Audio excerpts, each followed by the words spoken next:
Hey everybody, it's Master Gallengeist here, bringing you my review of the latest episode of Rick and Morty, Never Ricking Morty. And I overall really enjoyed this episode. I didn't know exactly what was going to be going on coming after the break, but I really enjoyed this episode and what they kind of did with it.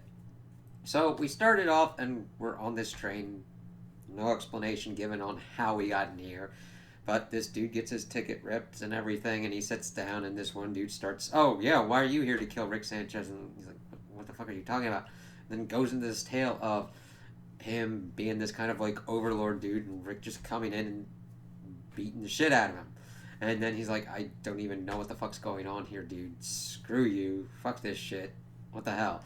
Then, of course, this one person starts trying to regale their tale. Another person, the dude that we follow, he's like, "I don't give a shit about what's going on." Goes into the next room. And then we get a tale of how Rick saved Christmas. And it was like, okay, so we're going to be doing this kind of thing? Let's kind of see how this goes. But then the dude's like, "No, stop this bullshit. What the fuck's going on? He didn't even save Christmas. What the fuck is going on here?" Goes into the next car. And then he meets up with this woman. He's like, "Don't go into a fucking Rick vignette. Stop that shit." And she's like, "No, I don't know how I got on here. I just got in this car." And they're like, "Oh, you probably dated Rick Sanchez." Then we got into another one as he's like with this like Snow Queen, Ice Woman kind of Chronicles of Narnia shit as he's like wrestling with like a wolf thing. And then he's like, the dude shoots at near the woman, and he's like, "Hey, I told you not to do anything about those vignettes." And then he's like, wait a minute. And we figure out that it's Rick and Morty. It's never really explained what's going on, but that how they got on that train. But they're like, "Yeah, we are literally on a story train kind of thing," and goes in that kind of meta context. I'm like, okay, that's interesting. And I'm thinking, all right, talking about narratives and all that kind of stuff. This was a really good way to kind of just be like, okay, it's an interesting story as they're just going through this train, trying to actually go through story beats and kind of deconstructing storytelling and just what kind of things that they have to kind of jump through. It was really kind of cool to see. It You have to be careful in how you do it. I liked how they did it here because it worked on just the right levels of not being too pretentious and just calling out bullshits of like people being too pretentious about stories, fans being too pretentious about stories, and just telling a good story as they're just trying to get through what's going on.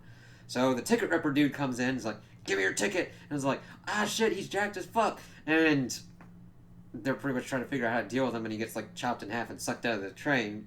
And then he has his own side story as he supposedly wakes up from the arcade, and then he's like, things aren't right, starts bleeding and starts being a floaty bloody man kind of thing. They gets their own thing of how they're trying to figure out what's going on with that universe.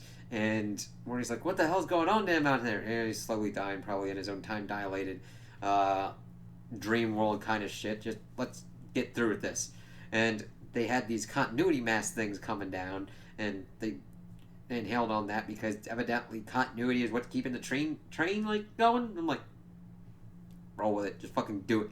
Then of course the train cops come in and they blow up the continuity thing, and we see that it's doing some kind of training video. And they're like, "But if that continuity thing blew up, they could be about anywhere, right?"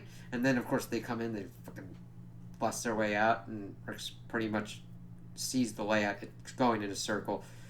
Goes throughout the whole story beat of like, okay, we got to do this. You have to have a time limit here, otherwise we're never gonna do it. And just pretty much lays out all that shit.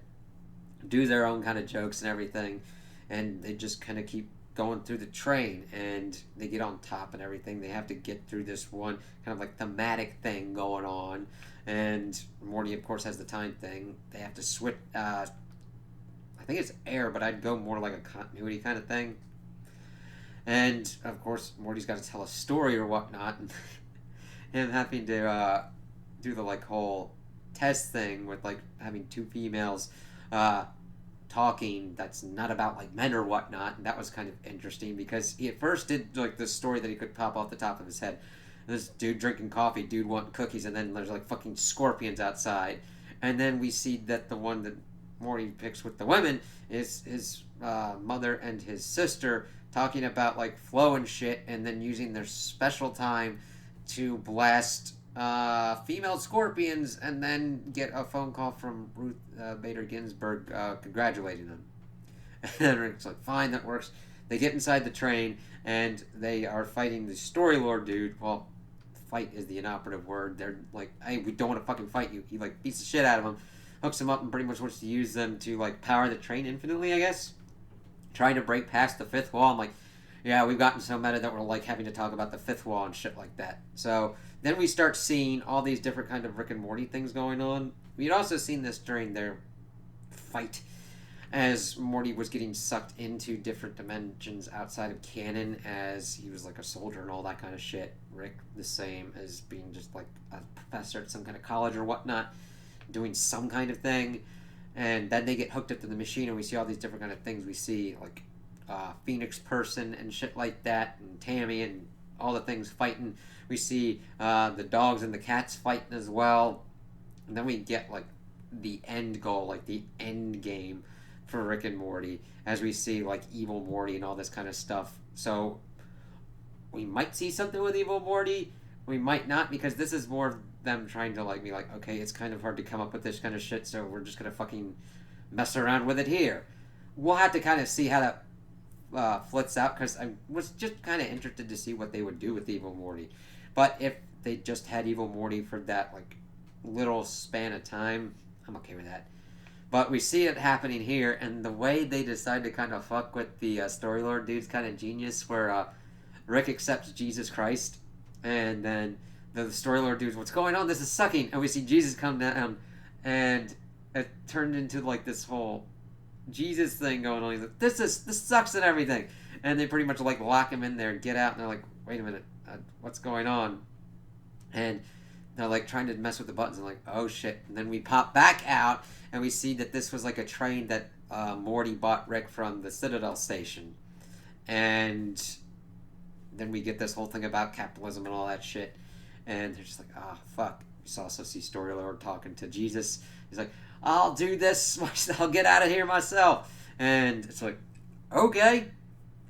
And, of course, that has the train derail itself. Them get kind of, like, messed up about that. And, of course, we get the end stinger at the end of the episode, where we just essentially get a advertisement for the story train and everything.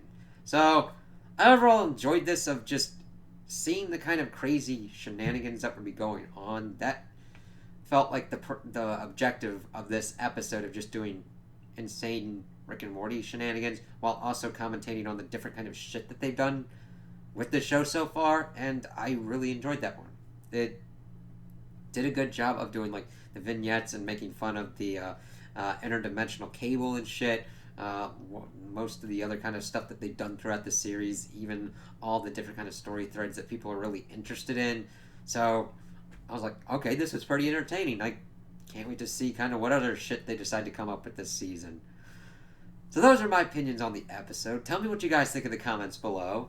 If you liked it, if you didn't like it, if you agree with me, if you disagree with me. Also like and subscribe, and I hope you have a good day.